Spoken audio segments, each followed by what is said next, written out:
I'm going to give an abridged version of my elixir talk that I did at DevFest today for those that weren't able to come. I went right into it. AI graph go up. It's interesting. It might be a bubble. It's making RAM expensive. Data centers are costing a lot of money. Is it machine learning? Is it AGI? Is it pretty neat? I think so. Is it ethically trained? Not really. Is it using a lot of resources? Yeah. Can it hallucinate? Yep. Does every app need an AI integration? Not really, but they do. Is the genie out of the bottle? 110%. Has AI allowed us to be more productive? Yes. That's a difficult thing to measure, but I guess so. Do software developers use AI? Not all of them, but a lot of us do. I like Cursor. Do software developers build AI tools? Biased, but yeah, we do. I work at Spellbook. We build AI tools. A little bit about me. I be doing computer stuff, pre-AI dev. I work at Spellbook. ChatGPT for lawyers, Cursor for contracts. We build a thing that we used to call an agent, but we ripped that out of our copy. What is an AI agent? The agent, when you speak to Google, says that it's a software system that can be autonomously perceive its environment, reason, and take actions. Google themselves even say AI agents are software systems that use AI to pursue goals and complete tasks on behalf of users. My amazing analogy is that agents are basically a combination of state plus LLMs plus tools plus actions. So, you've got the ability to perceive your environment. Well, that's a combination of the state of your LLM, and the tools, such as using, tools to figure things out. Planning, that's LLM plus tools plus memory. Memory, that's state plus tools. Autonomy, that's actions. And subagents are just sort of this, but recursive, right? You got a bunch of stuff here. You got your LLMs, you got your state. State could be a database, could be RAG, could just be const state equals the last thing you did. You got a bunch of tools. You got get the weather, run some code, look at your database, look at the internet. Actions could be, putting something in your calendar, writing an essay, making an app, so to speak. Let's build an agent. So, foreshadowing. Chat app. Hello LLM. It's going to think for a bit. And it's going to come back with a response. What is that, you may ask?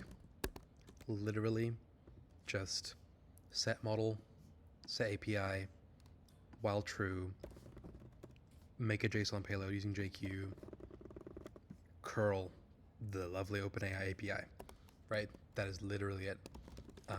Obviously, you don't get streaming because we just get the response back and we print it out. But what if we did? What if we got streaming in the chat? Hello, how are you? It's gonna think for a bit and then stream it back. That is the same thing, except we are doing some nonsense with buffering to go from curl directly to the thing using JQ unbuffered. Pretty cool.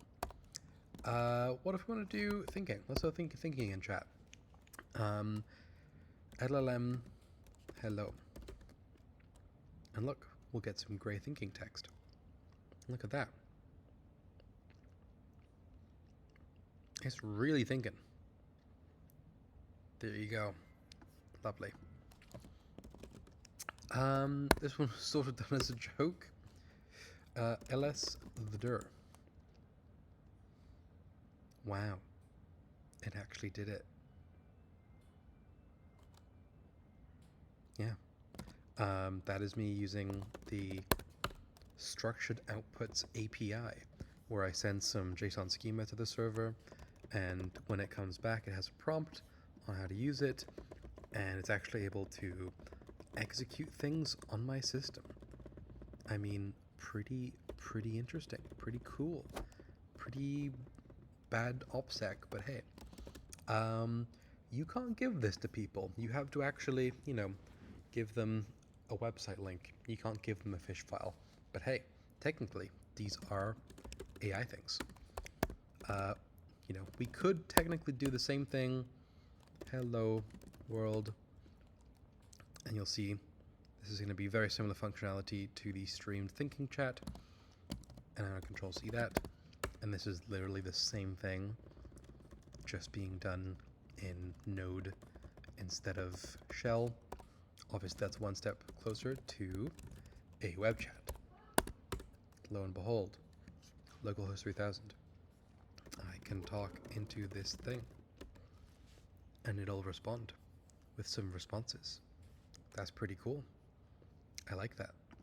And this kind of is quite similar to the previous ones, except we, have slash, which returns a HTML file, and we have API/chat, which yet again, some pretty similar stuff with just reading chunks of data, except this time we're speaking back to the client and basically sending events from the LLM right back to the client, SSE to SSE.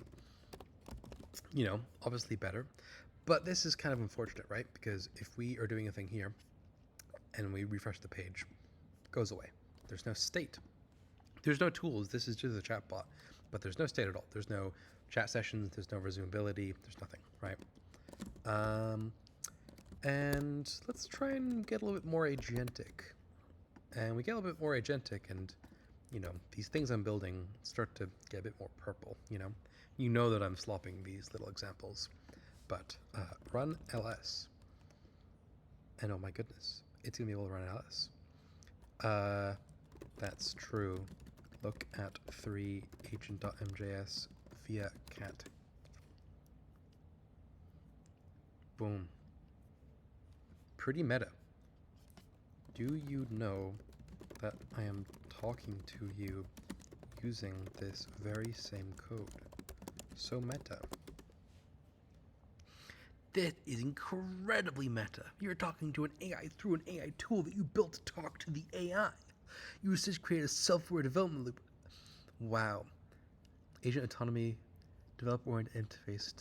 I don't know what I'm doing, mate. Calm down. Fair enough. Go away. Pretty cool. We made an app, right? Is this an agent? I mean, I guess so. Am I ready for production? Could I go and just jam this thing that I built on app.jaxagent.com? I mean, there are many reasons that I cannot do that, but let's just think of some of them, such as arbitrary code execution. One of the biggest things is, if I refresh this page, goodbye everything, right? If I have 2 pages side by side, foreshadowing, and I do hello, same response, the temperature is low, but this is not, it's not very good. We don't get many things, right? We're missing the ability to have multiple different sessions and little tabs. We might have multiple physical browser tabs. We might have our phone open next to us. If you actually wanted to go and build this using different tools and technologies, you'd have to potentially worry about, you can't just have one single server that hosts this. You're likely going to have multiple. It's fine to have one, but anyone who's doing things properly will have at least more than one node process. And all of a sudden you go then to okay, now I have to think about service and events or WebSockets, sticky sessions, cached validation. Am I going to do some Redis glue to sort of keep these things in sync? Am I going to have this Mongo thing or Postgres thing act as the persistence layer? Do I then have to persist the things to a database, which means I have to worry about taking this in JavaScript thing, putting it into a thing, rehydrating it? If I'm running these commands, where are they running? They're hopefully not running in the web tier. They're hopefully in the worker tier. And if there's a long-running command, and when I send a new chat message, what happens to that? There's a lot of questions you have to think about. We started at this lovely curl API at openai.com. We kind of went to this JavaScript soup thing, and is step 3 going to be web scale? Do we need to spin up Kafka to handle messages? Do we need Kubernetes for spinning up pods? Do we need all the Redis and Mongo stuff, the external services to JavaScript to sort of give it its WebSocket legs?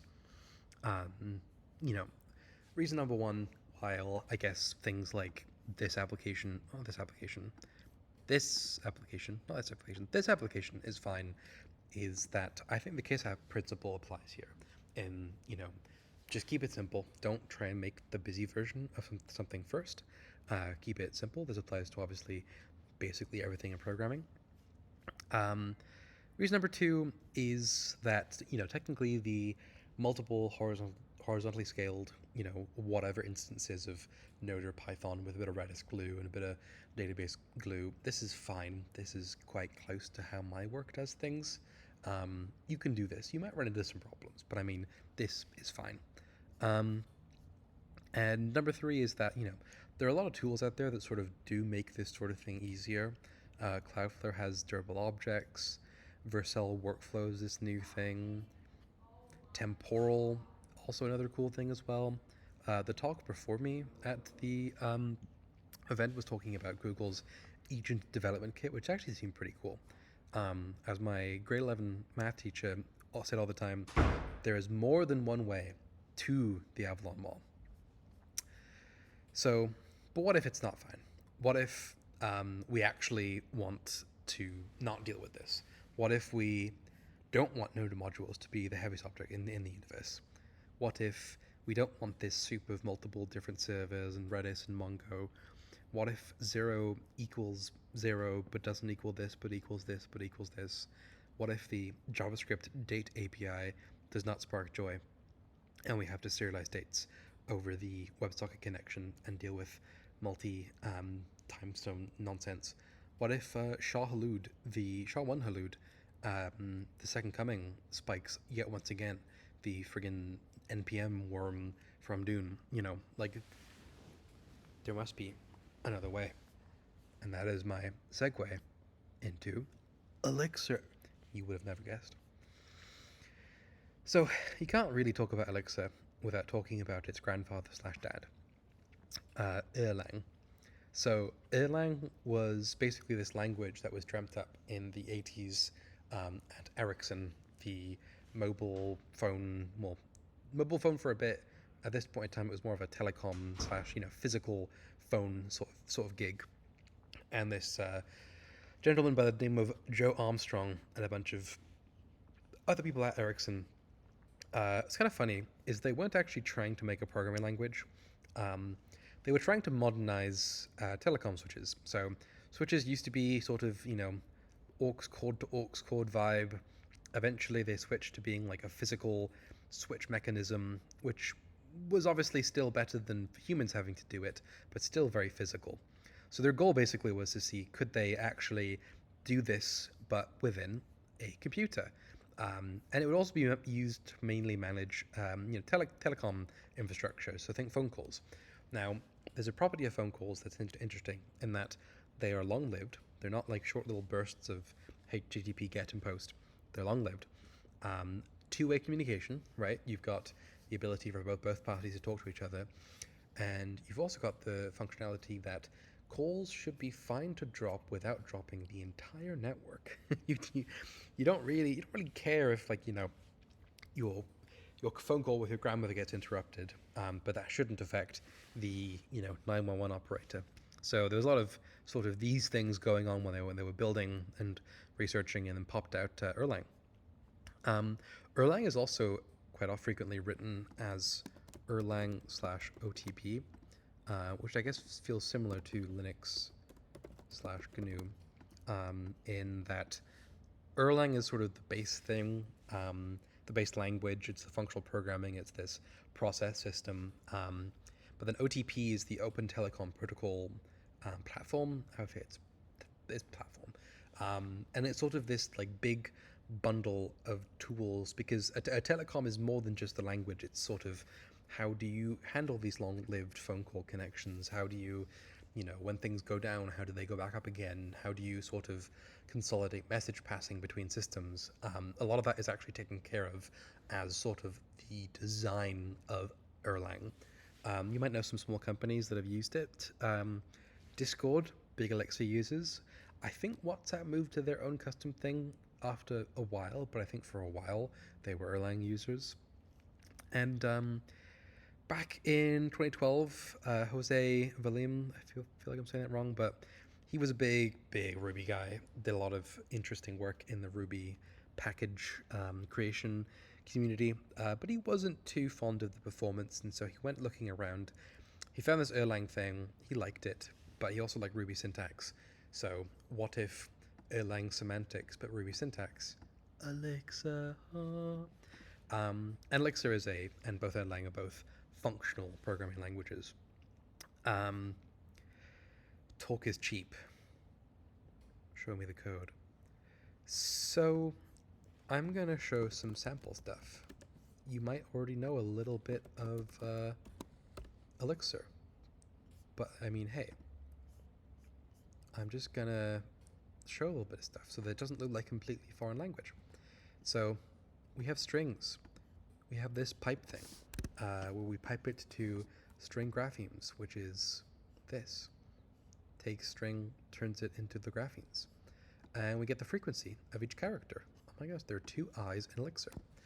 This code looks very strange. A lot of times you might see it written like this. But it can also be written basically as string.graphemes elixir enum.frequencies this.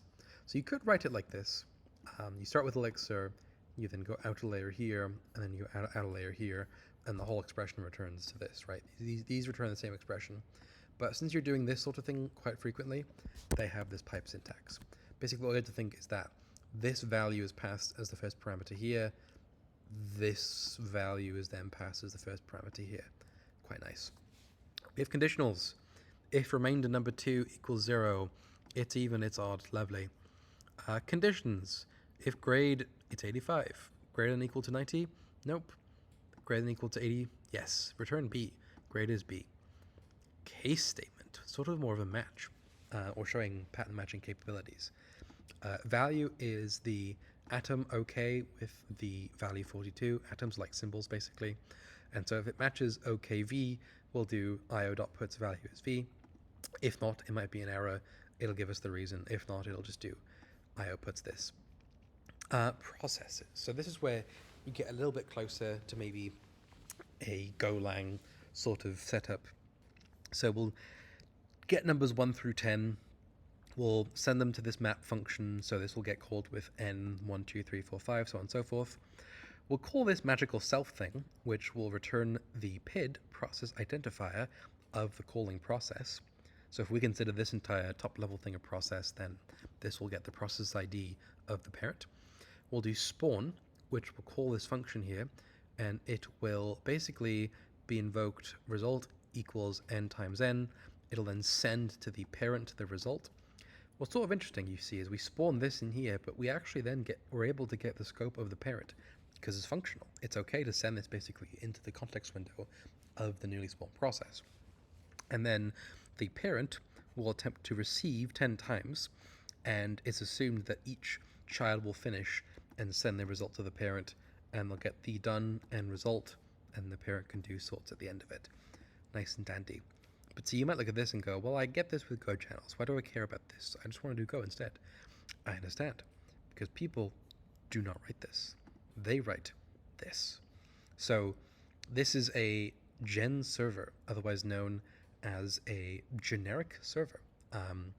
So this is a module. You can kind of think of a module like a class, but not really. It's just sort of trying to bundle a bunch of functions together.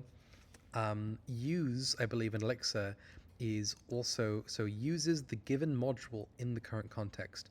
So it'll invoke module.using, passing the second argument of uses argument, using is blah, blah, blah.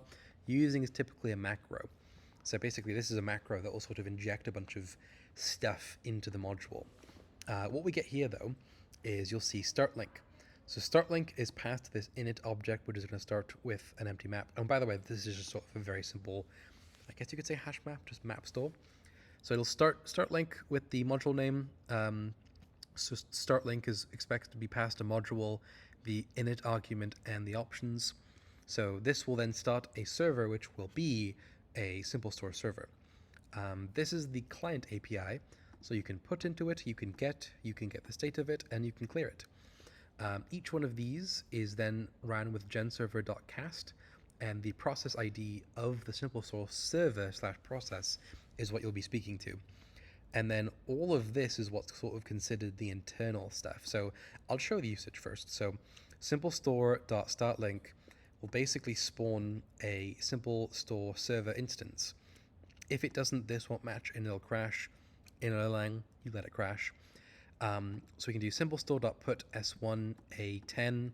This will basically call this function of simple store put, which means that the parent, the actual calling process, will technically jump into this code here, because this is considered the client API, and so it'll do genserver.cast with the PID with a put key value.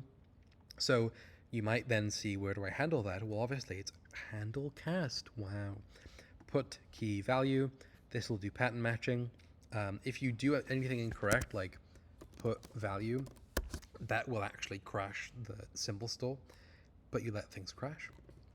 And the second argument that you see in these no replies basically is modifying the internal state of the gen server. So this initial map that we set up here is going to be modified. So we put AB, we put B20. These are actually two different servers, by the way.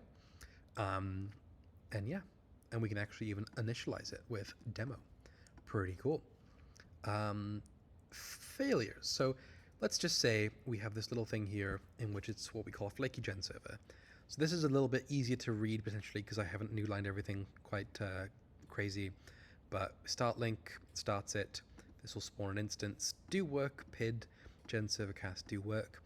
And doing a work is either giving you back some state or randomly crashing. Elixir has raise. You don't need to use it. It's only really useful if you're actually in a really broken state. But technically, doing like 1 equals 2, that's also a crash, so it's a bit weird. But anyways, we forced it to crash. We do this raise. But what we can do is we can make sure that both of the flaky gen servers, so we have flaky 1 and flaky 2, are the children of a supervisor. So when we start the demo supervisor here, we basically get the PID of the supervisor. So the supervisor is just a process that's doing, use supervisor. And we can talk to both of the flaky gen servers 15 times and do some sleeps between them. And guess what? It'll just work. I mean, technically, yes, if you talk to the gen server before the supervisor started it, you'd be in maybe a little bit of a pickle, but like the supervisor basically will get triggered that, hey, one of the children that you're monitoring just died. Therefore, it'll just restart a new one. You'll just get a new server. It's pretty handy. The last thing I have in this sort of file, just showing the basics of Elixir, is basically a recreation of the chat server that I had shown previously, that I did in Shell and in JavaScript, but in Elixir. So, same exact thing. Model, GPT-5 Nano, API, start link, and we have a nice little chat that takes string input. Pretty nice API. And we handle the chat call by getting the previous ID, because using the responses API. We can do this to get some environment variables. We can then do HTTP post. This is using the built-in Erlang HTTP 1 client. I don't even know if that actually has SSL. But there's a bunch of libraries you could use to basically do HTTP. But technically there's a built-in one. And so this will actually then do a full-fat post. It'll then get the body back from it. And this will actually then respond back to the caller. So this is the actual implementation, correct? And we then have the shell chat REPL. So if you do shell chat REPL, it will start a shell chat gen server, and then you'll just be able to chat with the shell chat gen server, and it'll do the thing. It's pretty convenient. I have a feeling this is a little bit broken because it's not actually. Maybe it is. I thought server would be. Anyways, I slopped this a little bit too hard. You ready? Ready to see what I come out with the other end? If I'm going to do this little thing, and I'm going to go to localhost 4000, and you totally knew that this existed because I've shown it multiple times and the tab has already been open. But this is the elixir agent, and it's crazy. We can do ls. It's going to show us some things. It's empty. True. Print working directory. That's where we are. Let's upload some files. Let's upload this file, and let's upload this file. Let's do ls. We got 2 of them. What's in Jack services? Cool. Check out urandom. Ooh, nice. It's my urandom API. Let's get 200 emojis. It's going to do a curl to this, and it's going to do a bunch of emojis. Is that not the coolest thing you've ever seen? Print working directory. We're still in the PWD. Nice little temp folder. One of the coolest things here, too, is that if I do this, cat the Minecraft server 1, I have 2 things open at the same time, and they both can talk to it. And if I go here and I kill the server, if I run it again, it's still all here. Now you might say, Jack, you've obviously, this is more than Elixir. Like, you've got some persistence here, you've got some WebSocket synchronization stuff here, like, what's going on? Well, I can tell you, if you go to the mix ESX file, which is sort of the package JSON of Elixir, this thing has Phoenix, JSON, mint, plug, calls, CA store. i.e., it doesn't have much. This is basically sort of the express of Elixir. This is a JSON parsing thing. I mean, like, hey, this is pretty dope, is it not? We got this router here. This is where we set up all of our routes for do the browser stuff for the page controller, return some HTML. We've got our chat things here for managing, you know, index, create, show, delete, message, so on and so forth, and also subscribe. This then also does all the streaming stuff. So we keep streaming and we keep doing this receive loop to keep getting more data from all the subscriptors. I wouldn't actually do it this way in production. I'd probably use a thing called Phoenix channels that you can then have the front end actually subscribe. But you'll see here, basically, we go from a regular sort of like HTTP request. We then are able to set the thing to streaming just on a raw connection, and we switch into this really nice stream loop mode because each incoming thing basically gets its own process associated to itself. And we actually then talk to this server system. So if you go into server.ex, we go to subscribe. So the subscribe function here will grab the subscriber PID. So this will actually be the process ID of the PID that's spawned to handle the subscribe interaction from the client. So this will actually have an identifier, and this will then call this. If we do handle call subscribe, you'll see here we basically just get the PID thing. We then monitor the process, which is the ability to know if it's died, and we basically go through and we look at the stream buffer. We send all of the stream buffer stuff to the client. So even if you refresh the page as it's happening, like if I go into here and I say like test, oh, of course not, get 1000 emoji, tell me about some of the emojis that comes out the other end. It just kind of works. It works quite good. Yeah, I mean, it's cool. We have this entire executor system so that when the chat server wants to actually then do all this tool stuff, you'll see that we actually have the ability to get the agent loop here, and then depending on if the thing wanted to do tools, we then go through, get all of these things, and we run the agent loop. Like, hey, we have no tool calls, we might have tool calls, execute tool is here. Execute tool does this. JSON decode command. So we get this execute thing, which yet again, execute. It's going to run in this little world here. So execute, we'll call genserver.call with the module, execute command workdir. I mean, hey, we have a bunch of these things just existing. Even persistence is here. We are using debts, which is ETS, Elixir Term Storage. I forget what the D stands for. But basically it allows us to sort of have this single file here in priv that literally sort of like SQLite in that this is where the thing is saved to. I have not had to pull anything up for this. I have not had a single bit of Redis or Mongo or Kafka or so on and so forth. You know, you can go further than this. I didn't really talk too much about sort of sandboxing, but I mean, you know, setting up something with like Firecracker is not the end of the world. There's even this specific thing made by Chris McCord, who's the guy that made Phoenix, called Flame.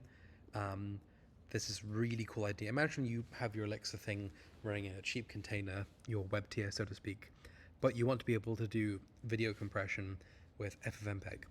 So obviously, if you had to set up an FFmpeg microservice and you have to worry about, you know, not overloading it, and you might only need it like 10% of the time, what if you just wrapped your code here with flame.call myapp.ffmpeg runner, and the code that had handled in there could just be on a different remote machine, but it still had all of the scope from the previously defined thing.